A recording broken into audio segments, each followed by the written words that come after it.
जय माता दी। आई फिर नवरात्र के महीना में माता रानी के एगो भजन प्रस्तुत करतानी। हमनी के माई के पूजा अपना गांव में ही ना, अपना जवार में ही ना, अपना जिला में ही ना, अपना राज्य में ही ना, अपना देश में ही ना, बल्कि हमनी के माता रानी के पूजा पूरे विश्व में विदेश तक माई के पूजा होला। कहाँ कहाँ माई के पूजा होला? संगीत के माध्यम से सुनी। संगत कलाकार फिर हमनी के तबला पर आदरणीय उपेंद्र बाबा जी बानी, बेंजू पर हमनी के कासिम भैया जी बानी, जोड़ी पर संगत करब हमनी के साथे विकास भैया, विशेष तभार माही म्यूजिक के संयोजक संजीत भैया एवं भुअर बाबा के।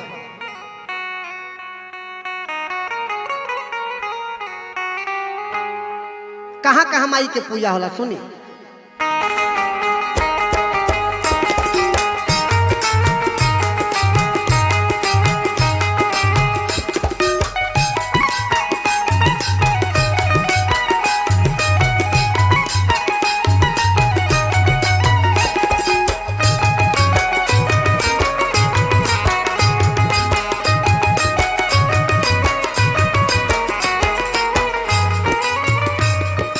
इंडिया अमेरिका,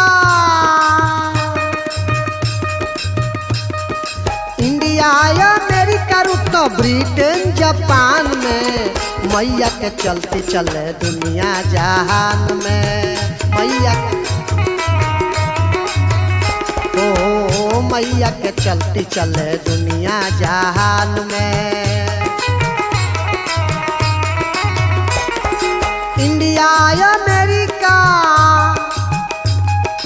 इंडिया अमेरिका रूस ब्रिटेन जापान में मैया के चलते चले दुनिया जहान में। ओ मैया के चलते चले दुनिया जहान में।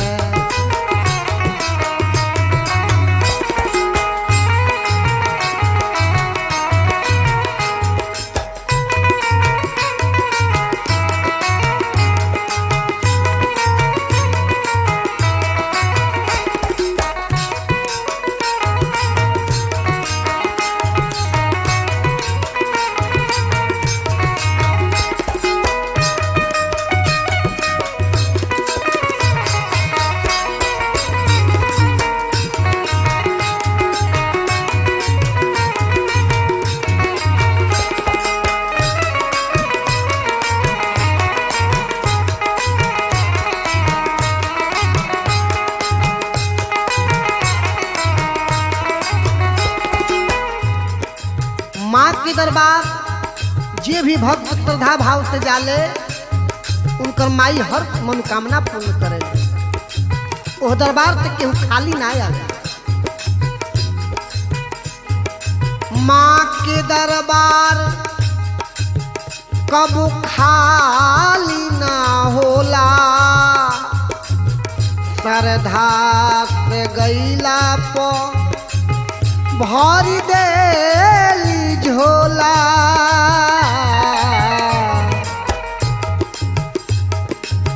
माँ के दरबार, माँ के दरबार कबो खाली ना होला, श्रद्धा से गईला पर भरी देली झोला।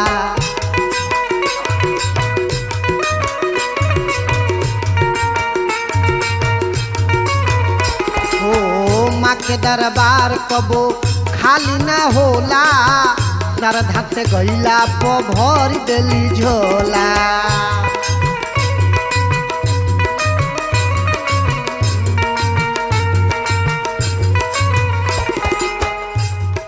इंग्लैंड थाईलैंड, इंग्लैंड थाईलैंड मारी तो भूटान में मैया के चलते चले दुनिया जहान में। ओ मैया के चलते चले दुनिया दुनिया जहान में।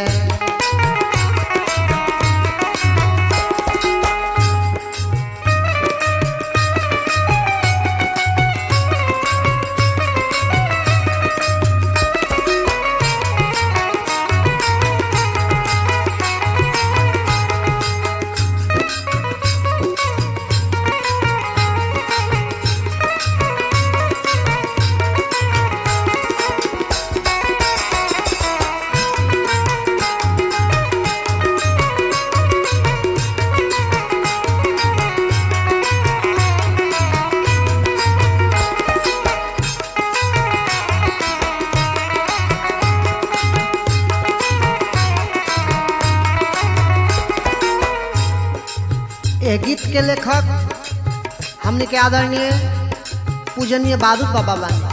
कितना सुंदर शब्द से सजौले बानी। देखी भक्त की कल्पना का बा। आदि नायंतराउ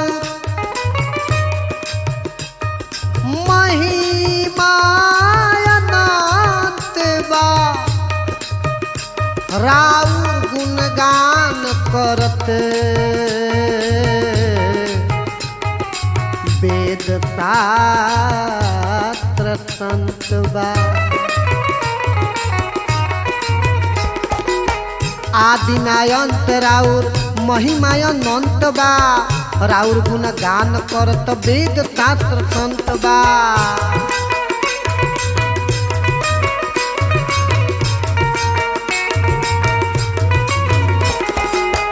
आदिनायंत राउर महिमायनंत बा राउर गुणगान करत वेद शास्त्र संत बा।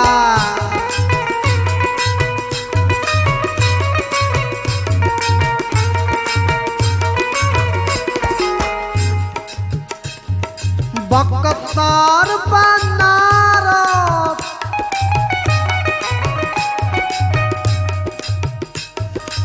बनारस में और कहा बक्सर